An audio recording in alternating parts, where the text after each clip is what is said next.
Accountable to and representing all the 10 boroughs in Greater Manchester, the Mayor steers the work of the Greater Manchester's combined authority, leading on issues such as the economy, transport, police and fire services to ensure Greater Manchester is one of the best places in the UK. On the 2nd of May, Mancunians will take to the ballot boxes to vote for who they want as Mayor, and Labour's candidate Andy Burnham joins me now.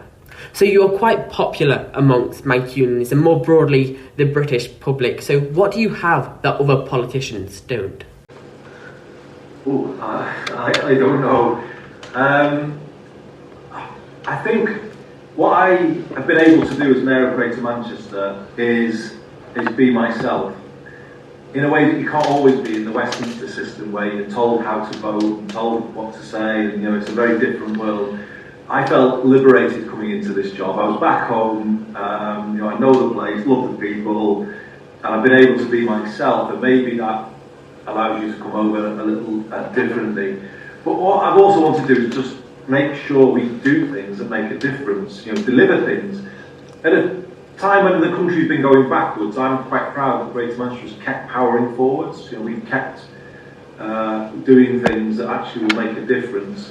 And the biggest example of that is the B network as it comes through, and the cap on bus fares that we introduce. Those things are practical, important things that make a difference. And as I go into this election, I'm going to obviously point to that, but keep committing to working to deliver things that will actually improve people's lives.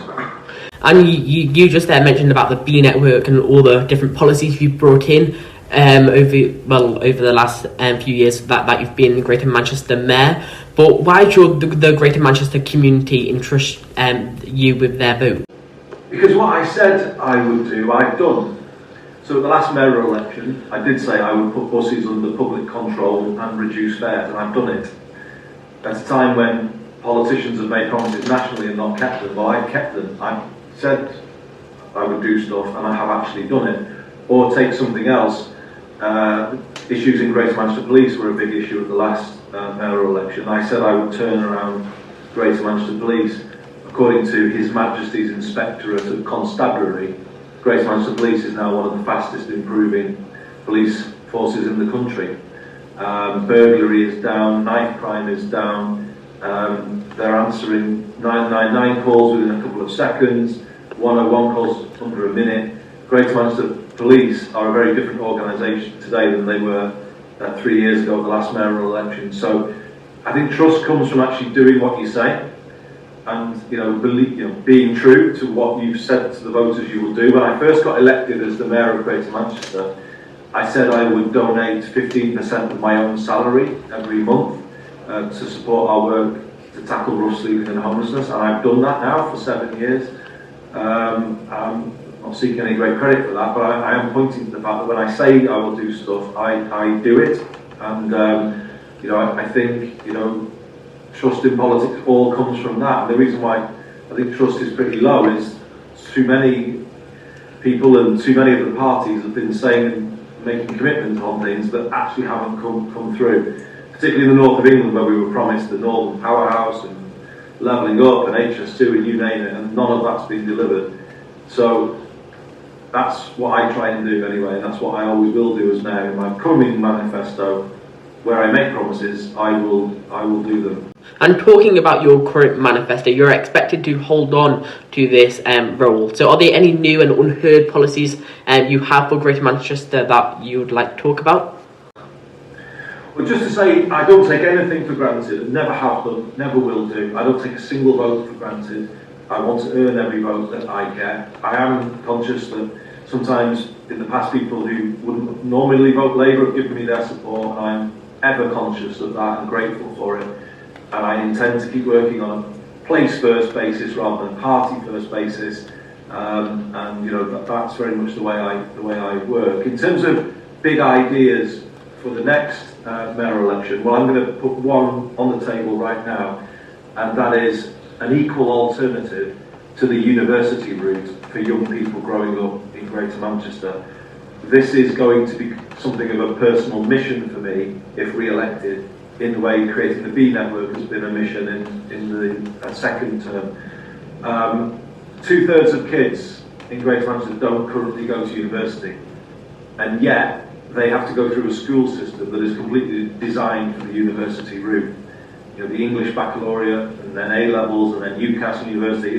It works for those who want to go on it, but the problem is only a third of kids in Greater Manchester do go on it, and the 2/3 who don't, in my view, are unfairly neglected.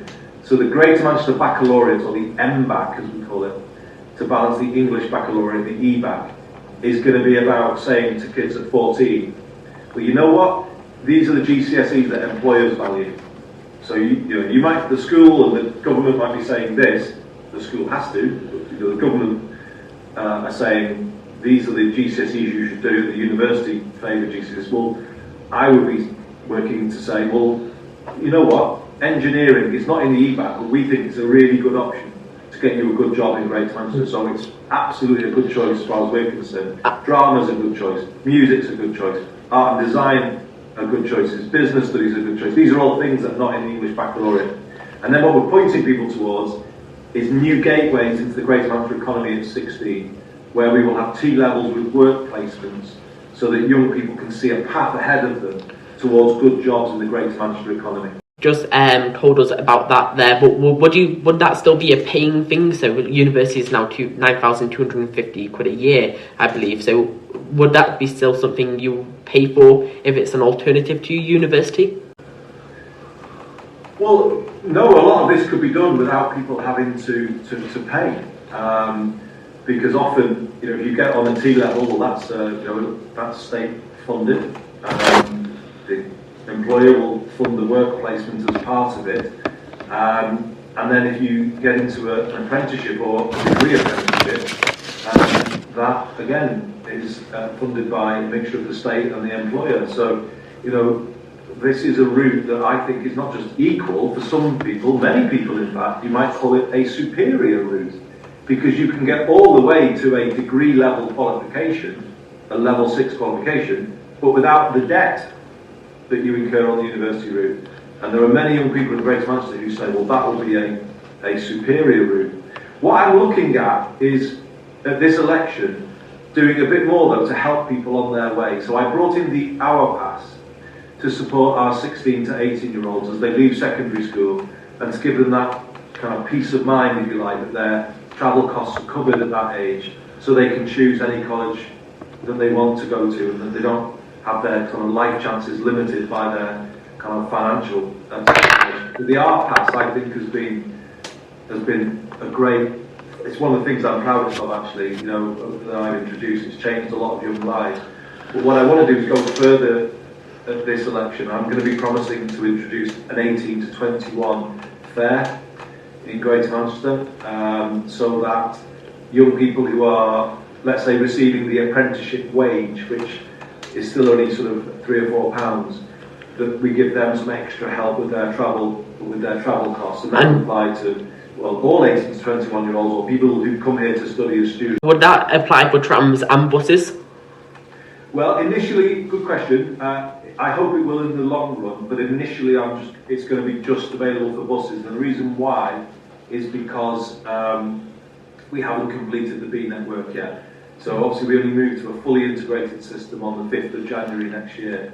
But when we get into that fully integrated system, absolutely I will bring in a bus and tram combined. How long will that be? How long will that be until trams would actually come back into them? Well, I'm hoping to do it as quickly as possible, but we complete the B network on the 5th of January 2025. So it's possible I could potentially do something earlier, but it is a bit more complicated to do something earlier, because by the time we get to 5th of January next year, all bus services across the whole of Greater Manchester will be under the B network, and then we are much more able to introduce standardised fare offers in that situation. Yeah. But I am absolutely intending to introduce certainly a bus pass for 18 to 21 year olds as quickly as I possibly can. Quickly, before we move on off this topic of transport, when I was telling people I was going to interview you the other day, the Beryl B-bikes came up, and 800 of the 1,000 Beryl B-bikes are missing or damaged. Is that something you want to try and repair, or is it something that was a mistake?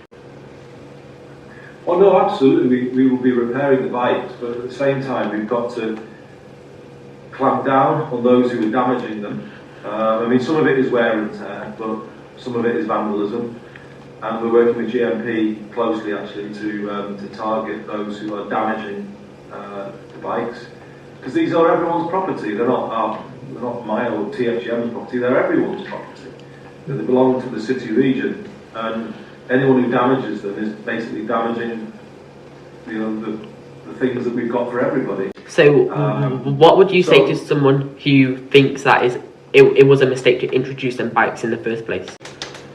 Oh God, no, I wouldn't say that. They're really popular. They're really well used.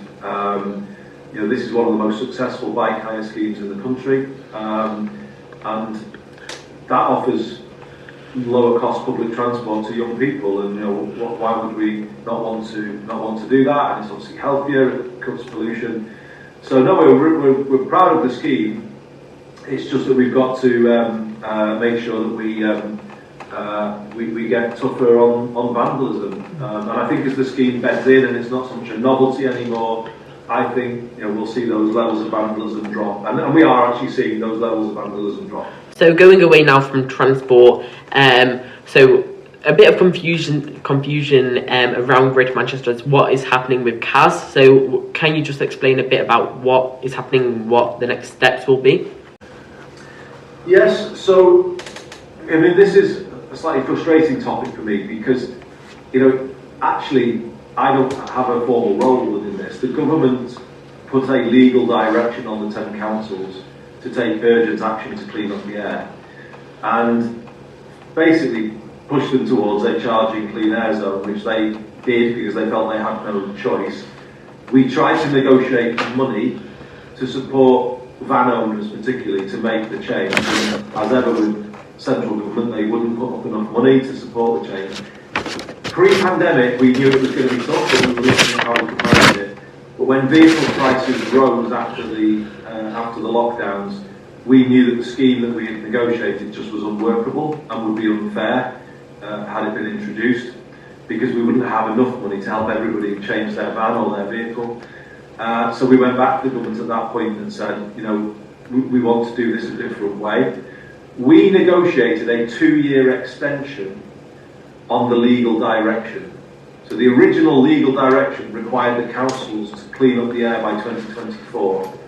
We negotiated a 2-year delay, and the reason we got that delay to 2026 is so that the full effect of the B network can be felt in terms of the contribution it's making to reduce air pollution. So pretty much every month I'm introducing cleaner buses onto the streets of Greater Manchester. 50 new electric buses are going into the north of the city region as the B network starts in March, later March. We've got massive plans for the south of Greater Manchester where there are hundreds of electric buses coming into service. Mm-hmm. So for me, that is a better route to clean up the air rather than charging clean air zone, and that is my clear position.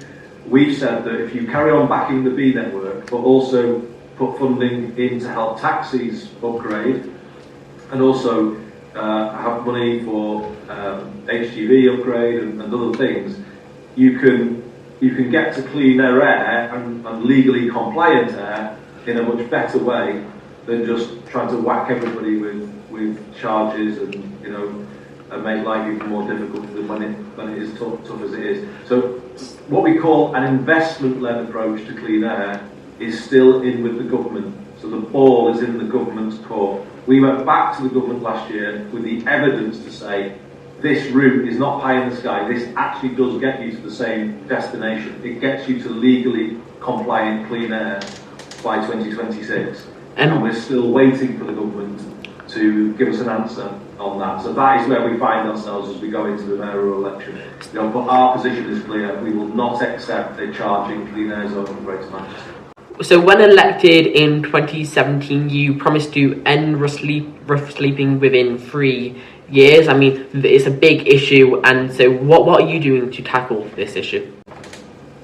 I did honour that commitment, because if you look back at the figures, by early 2020 we had brought the numbers right down, and when the pandemic started we were the first to go towards the everyone in scheme, because we had got the numbers right down.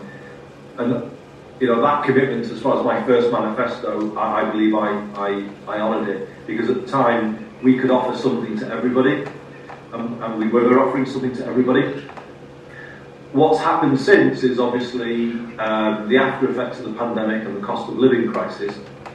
But our commitment hasn't got lesser, it's actually grown. So as more people have gone onto the streets because of the cost of living crisis, we have opened more and more beds. And in our bed every night scheme now, we have around 600 places, single rooms every night, which we just simply didn't have in 2017 when I came in as mayor. Bed every night has been one of my big, well, I would say one of my big achievements as mayor. Do you know? But it's just that life has changed all around us, and particularly in recent months, the Home Office have been evicting people from Home Office accommodation, and that's put, you know, thousands of more people onto the streets around the country and here in Greater Manchester. So the world has just got tougher all around us, but we still have a level of provision here that nowhere else in the country has, and we'll continue to make tackling rough sleeping a priority. It's just that we're doing it almost battling against the government at times, and that's what makes it so hard. But the commitment to end rough sleeping is permanent, and we're working to get back to that position that we were in a couple of years ago. Do you know how many rough sleepers there are on the streets of Greater Manchester? And I'm assuming that they're all trying to get off streets and get help. Yeah, so the latest figure, when I came in as mayor, there was about 300 people a night recorded as sleeping rough, and on the latest figures that was 50% lower. So there's been a major reduction in the numbers sleeping rough, but you know, we don't want anyone to have to sleep rough. And what we can say now is, you know, in 2017 there were people who were long-term sleeping rough, whereas now, even though people are coming onto the streets, we can in the end find them something. So we can give an offer to everybody who's coming onto the streets. We couldn't do that. So the time spent on the streets is much shorter now than it would have been back in 2017. But it's a really tough challenge, and you can see it in the figures over the country. Pretty much every city is seeing an increase. But we're absolutely determined to carry on making that commitment. I've made the commitment already in this campaign that if re-elected, I will continue to donate 15% of my own salary to our Bed Every Night scheme to show that the commitment from us remains completely undiminished. We don't have too long left, so if we just move on to another topic. So like my first question at the beginning of this interview is how you're popular amongst many Mancunians, and I think a lot of Mancunians would even want you to go for the Labour leadership. Is that something you'd want to consider? Well, I love what I'm doing, and I've been so much happier in this role than I ever was in Westminster. I just feel grateful to people. I don't know if I'm really popular with everyone or not. I mean, I just, probably maybe with some, but not with others. But that's politics, isn't it? I just hope enough people can see what I'm trying to do, even if they don't agree with everything I do or everything that I say. I hope they can see that my intentions are genuine for this place. I'm proud of the way in which Greater Manchester is powering forward. I'm proud that we're seen as leading the way across the country, you know, particularly when it comes to things like buses. And I want to serve a full third term because, you know, I don't think what I came in to do has been done yet. You know, that idea of the MBAC is massive to me. You know, that could be huge for Greater Manchester. We'd be the first place to have an equal alternative to the university route. I mean, that could be so transformative for so many young people's lives. But I also want to get stuck into the housing crisis. And one of my commitments at this election will be to give every resident in rented accommodation in Greater Manchester the right to request a property check so that they can improve the condition of their homes, because too many people are living in poor quality homes, and a young boy aged 2 was killed in his home by the damp and the mould in Rochdale, and that just can't possibly be right. So I've got big things I want to achieve, and it's never been the case. Everyone says that I use this as a stepping stone. Well, I'll have been 11 years Mayor of Greater Manchester if I get re-elected. And, that's a pretty big stepping stone, and people think I'm always just planning a return to Westminster. I wouldn't rule out one day maybe, but as I say, that's not where my attention is at all. My attention is here. It's now. It's in Greater Manchester. It's on the people. It's on what I want to achieve for this place. Working with people. I'm as excited about everything I'm doing, even more than I was when I started. And actually, the manifesto I'm about to bring forward will be by far the most radical yet when it comes to the ambitions I'll be setting for Greater Manchester. And I was scrolling through your Twitter the other day, and I saw how you said that the Westminster system is in need of a dire wholesale reform, and you mentioned different parts about PR and removing the whip system and things like that. Do you ever get frustrated that it may be harder for you to find a way to change Westminster politics? Yeah, it's a really good question. I think we are changing politics in this country because we're making devolution in England work. It wasn't Westminster that kind of made the case to change the way buses work. We did it as Greater Manchester. We got the legislation to change it through the first devolution deal, and we've now made it happen. So actually devolution is beginning to change politics in England, but I know that I can't achieve everything that I want to achieve for people here unless there is also quite substantial change at a national level. It's why I want to see a Senate of the nations and regions to replace the Lords. I cannot possibly justify to anyone that there are more people in the Lords who went to Eton than were born in Greater Manchester or even in the North West. How can that be right? We don't have a parliament that represents all people in all places equally. If we're going to get devolution can take us so far, but I think we also need major change at the national level. And I would say, do what Germany has done. We need a constitution with a law that says there should be equivalent living standards in all parts of the country. It shouldn't be possible for a government to promise us HS2, take it to Burnham, and then just say, oh, you know what, we can't be bothered anymore, we're just canning that. They shouldn't be able to do it. They shouldn't be able to do it. If something's good enough for London and Birmingham, it's good enough for Manchester. And that's why I will continue, and I put this out there in a book I've written with the Mayor of Liverpool recently, I will continue to argue for a radical rewiring of the British state, because I don't see how the north of England gets justice and fairness within the current political system. And just finally, before we end this interview, when do you think the next general election will be? I'm going to make a prediction that it will be November, because I think this government is in its sort of kind of desperate death throes, and it's just casting around for anything. And I have a fear that they want to link it to the US election to sort of get some of the divisiveness of the US election into backwashing into British politics and into the election campaign here. So my fear is that they will try and tie it to the US election, and I think that's a worrying process. So I don't know. I don't have the evidence for that, but I do know that they want to run a sort of highly divisive culture wars type election that's going to leave Britain even more divided than it was before, never healing the rifts of the referendum of 2016. That's not my kind of politics. I hope people can see as Mayor of Greater Manchester that I'm about bringing people together, I'm about bringing the place together, all communities working together. Those are my kind of politics. And I would say at this election, we need to stand against any candidate or any party that is trying to divide one community from another, create rifts in Greater Manchester. We don't want it. We don't want those culture wars here. And I think this place has succeeded because of its unity between people, the solidarity people feel. Let's stick with that Greater Manchester, and let's not allow those who seek to divide us to win. Well, thank you for coming on, Andy. You're welcome. Thanks for your time. And your questions were great, by the way.